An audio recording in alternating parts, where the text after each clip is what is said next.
तो गाइस कैसे हैं आप सब लोग। सीड्स ऑफ इमॉर्टैलिटी के एपिसोड 37 के साथ हाजिर हो। तो लास्ट एपिसोड के एंड पे हमने देखा था कि हमारा शूरा जो होता है अपनी कैरेज को फिर से रोकता है। तो चीफ उसे कहता है कि अब क्या हुआ, क्या फिर से कोई भिखारी रोड पर है। तो वो कहता है नहीं मास्टर, इस वक्त तो यहाँ पर बहुत सारे लोग सामने खड़े हैं। तो वहां पर बहुत सारे लोग जो क्या उनका रास्ता वहां पर ब्लॉक करते हैं और सभी लोगों के पास हथियार होते हैं। तो चीफ कहता है क्या ये सभी लोग हमारे पीछे आए होंगे। तो हमारा शूरा कहता है क्या मैं इनकी तशरीफ को कूट कर रहा हूँ। लेकिन इसी के साथ ही वहां पर उनके साथ जो एक लड़का होता है वो उनसे कहता है कि मेरी बात सुने, अगर आप यहाँ पर मुझे इजाजत दे तो मैं यहाँ पर आपके लिए काम करने को तैयार हूँ। अब जबकि मैं यहाँ पर आपके साथ हूँ, जहाँ पर आपके साथ हम लोग सफर कर रहे हैं और वो भी फ्री में कर रहे हैं, तो क्यों ना यहाँ पर इन सभी से मैं निमट कर आता हूँ, क्योंकि मैं नींद से निमट सकता हूँ। तो मैं अभी जाता हूँ। और साथ ही वहां पर से गायब हो जाता है और कहता है कि आपको कुछ भी करने की जरूरत नहीं है। और बड़ी तेजी के साथ जंप करते हुए सीधा उन सभी की तरफ आगे बढ़ता है। जबकि वो सभी लोग जो होते हैं वहां पर अपनी फॉर्मेशन में आते हैं और कहते हैं कि इसके ऊपर अटैक करो। लेकिन वो एक जंगली जानवर की तरह उन सभी के ऊपर अटैक करता है और अपनी स्पेशल टेक्निक्स को यूज करते हुए जब उनके ऊपर लैंड मारता है तो वहां पर काफी सारे लोग जो होते हैं उड़कर साइडों के ऊपर गिर जाते हैं। यानी कि उसके पास भी काफी सारी स्पेशल पावर्स होती है और अपनी स्पेशल पावर्स के साथ उन सभी के ऊपर अटैक करना शुरू कर देता है। सिर्फ एक ही अटैक के साथ जब वहां पर लैंडिंग मारता है तो इतना जबरदस्त प्रेशर निकलता है तो पूरे का पूरा रास्ता खाली हो जाता है। सभी लोग उड़कर साइडों के ऊपर गिर जाते हैं। इसी के साथ उन सभी लोगों को मारने के बाद वहां पर एक बहुत ही कमाल का पोज मारता है। तुम्हारा शूरा ये देखकर बहुत ज्यादा हैरान हो रहा था। जबकि हमारे चीफ जो होते हैं वो कहते हैं कि देखो तो जरा, मुझे लगता है कि वाकई में किसी सीक्रेट मिशन के ऊपर होगा और किसी सीक्रेट मिशन के ऊपर होने के लिए कम से कम यहाँ पर इसके पास इस तरह के स्किल्स जरूर होने चाहिए थे। तो के स्किल्स इसने यहाँ पर दिखाए हैं। और दूसरा भिखारी और साथ में वो लड़की जो होते हैं वो लोग भी काफी ज्यादा हैरान हो रहे होते हैं। और इसी के साथ ही वो लड़का पीछे की तरफ घूमता है और कहता है कि सर आपका बहुत बहुत शुक्रिया मेरी तारीफ करने के लिए। तो चीफ उसे कहता है कि मैंने तो यहाँ पर तुम्हारी तारीफ की ही नहीं। जबकि इसी के साथ ही वहां पर एक आदमी जो होता है, यानी कि वहां पर जो स्क्वाड्रन होती है उसका जो लीडर होता है वो कहता है कमीने कही कि हमें यहाँ पर इस बार में कोई भी गलती नहीं हुई, हम यहाँ पर तुम्हें जरूर मार डालेंगे। और तुम्हें लगता है कि अगर ये खत्म हो गया तो ये बिल्कुल भी खत्म नहीं हुआ। अगली बार हमारे सेक्टर के एलीट लोग यहाँ पर आएंगे और उसके बाद देखना तुम हमारे हाथ से बिल्कुल भी नहीं बच पाओगे। तो इसी के साथ ही वो भिखारी जो होता है बड़ी तेजी के साथ आगे बढ़ता है, जाकर उसे किक मारता है जिससे वो बेचारा उठता है, ऊपर जाकर पेड़ के साथ टकराता है। फिर साथ ही फिर से वहां पर वही पोज मारता है और पोज मारने के बाद फिर से उनसे कहता है कि आपका बहुत बहुत शुक्रिया मेरी तारीफ करने के लिए। तो चीफ उसे कहता है कि मैंने यहाँ पर तुम्हारी तारीफ की नहीं। तो वो कहता है ठीक है फिर भी आपका बहुत बहुत शुक्रिया। और इसी के साथ ही चीफ उसे कहता है कि तुम यहाँ पर हमें बार बार इस तरह से क्यों जता रहे हो जैसे कि तुमने हमारे पर कोई एहसान किया हो।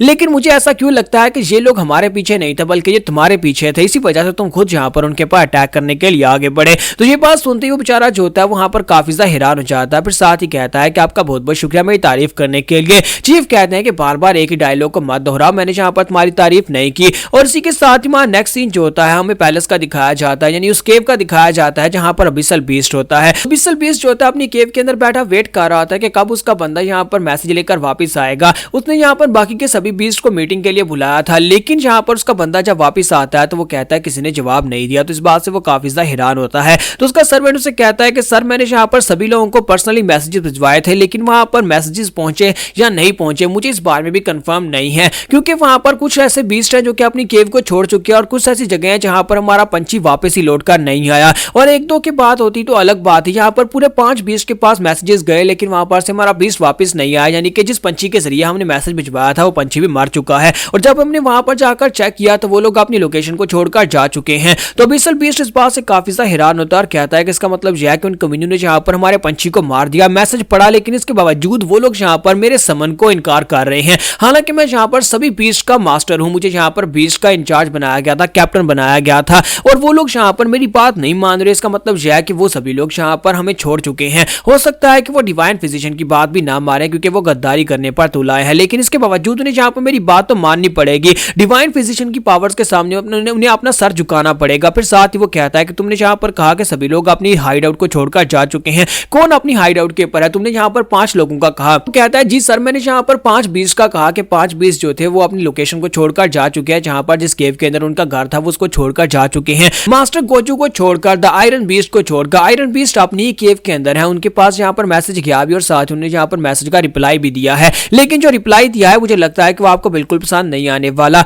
उन्होंने यहाँ पर कहा कि अगर अबिसल बीस्ट को मुझसे कोई काम करवाना है तो अबिसल बीस्ट को खुद यहाँ पर मेरे पास आना होगा, क्योंकि मैं यहाँ पर सिर्फ और सिर्फ उसका मैसेज सुनने के बाद उसके पास नहीं जाने वाला और किसी मीटिंग में इस तरह से नहीं जाऊंगा। उससे बोलो कि वो खुद यहाँ पर मुझसे मिलने के लिए और आकर मुझे कहे कि मुझे ये काम करना है। तो अबिसल बीस्ट ये बात सुनने के बाद कहता है कमीने कहीं कि इसका मतलब यह है कि सभी मेरे हाथ से निकलते जा रहे हैं। मुझे लगता है कि इन सभी लोगों को यहाँ पर ये बात साबित करने का वक्त आ चुका है कि मैं इनका कैप्टन क्यों बनाया गया था। मुझे लगता है कि शुरुआत गोजो से ही करनी चाहिए क्योंकि वो अपनी लोकेशन के ऊपर और बाकी सभी लोगों की लोकेशन अननोन है। मुझे नहीं पता कि वो सभी लोग इस वक्त कहां पर चले गए होंगे। इसके साथ ही वो कहता है कि मेरे पास और कोई ऑप्शन नहीं है, मुझे गोजो द आयरन बीस्ट के पास खुद ही जाना पड़ेगा और जाकर उससे बात करनी होगी। तो यहीं पर से नेक्स्ट सीन जो होता है हमारे चीफ का दिखाया जाता है कि चीफ जो होता है वो अपनी कार को लेकर आगे की तरफ बढ़ रहे होते हैं और वहीं पर रास्ते में वो उनसे पूछता है कि तुम सभी लोग यहाँ पर से जा कहां पर रहे हो, और वो लोग कहते हैं कि चीफ हमने बताया था ना कि यहाँ पर एक सीक्रेट मिशन है, आप बताएं कि आप दोनों यहाँ पर से किस तरफ आगे बढ़ रहे हैं। तो चीफ उसे कहता है कि क्या यहाँ पर इस सवाल के पूछने के पीछे कोई खास वजह है।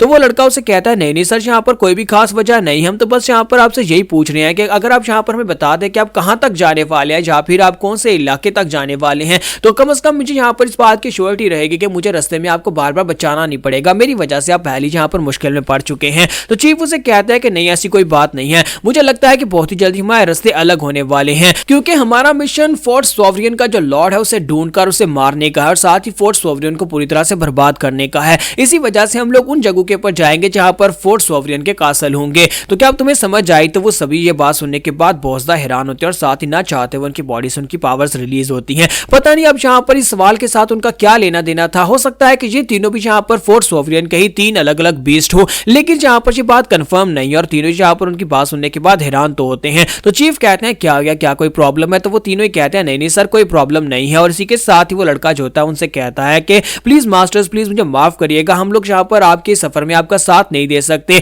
काश हम लोग यहाँ पर आपका साथ दे पाते क्योंकि हम लोग एक सीक्रेट मिशन के ऊपर है, वरना हम लोग भी आपके साथ जाते और फोर्ट सोवरियन को तबाह करने में आपका साथ देते। तो मास्टर कहते हैं कोई बात नहीं कोई बात नहीं, और साथ ही वहां पर रास्ते में वो उनको उतार देते हैं। तो एक जगह के ऊपर उतारने के बाद वहां पर से हमारा चीफ और शूरा जो होते हैं अपना रास्ता अलग कर लेते हैं और वो लोग उनसे कहते हैं कि अपना ध्यान रखिएगा। और शूरा और चीफ वहां पर से आगे बढ़ जाते हैं और कहते हैं कि एक बार हमारा मिशन पूरा हो जाए उसके बाद हम लोग अपने एहसान का बदला चुकाने के लिए जरूर आएंगे। तो चीफ कहते हैं हाँ क्यों नहीं, अगर किस्मत में हुआ तो दोबारा जरूर मिलेंगे। तो जैसे ही वहां पर से चीफ आगे बढ़ जाते हैं तो उसी के साथ वो भिखारी जो होता है वो कहता है कि यहाँ पर देखो तो जरा, उस बुढ़े आदमी ने यहाँ पर मेरी आंखों में देखते हुए सीधा ये कह दिया कि वो फोर्ट सोवरियन के लॉर्ड को ढूंढकर उसे मारना चाहता है और फोर्ट सोवरियन के कासल को बर्बाद करना चाहता है। इसका मतलब यह है कि इनके बारे में जितना हमने सोचा था कि ये हमारे लिए खतरा है, ये उससे भी बड़ा खतरा है। तो वो भिखारी लड़का कहता है कि मैं पहले यहाँ पर यही सोच रहा था कि मैं इनके ऊपर दूर से नजर रखूंगा और देखूंगा क्या ये लोग क्या करना चाहते हैं, लेकिन अब जबकि उनका मकसद बहुत ज्यादा क्लियर है कि वो फोर्ट सोवरियन के ही पीछे हैं, तो फिर मुझे लगता है कि मेरे पास और कोई ऑप्शन नहीं बचा, मुझे यहाँ पर सामने आना ही पड़ेगा।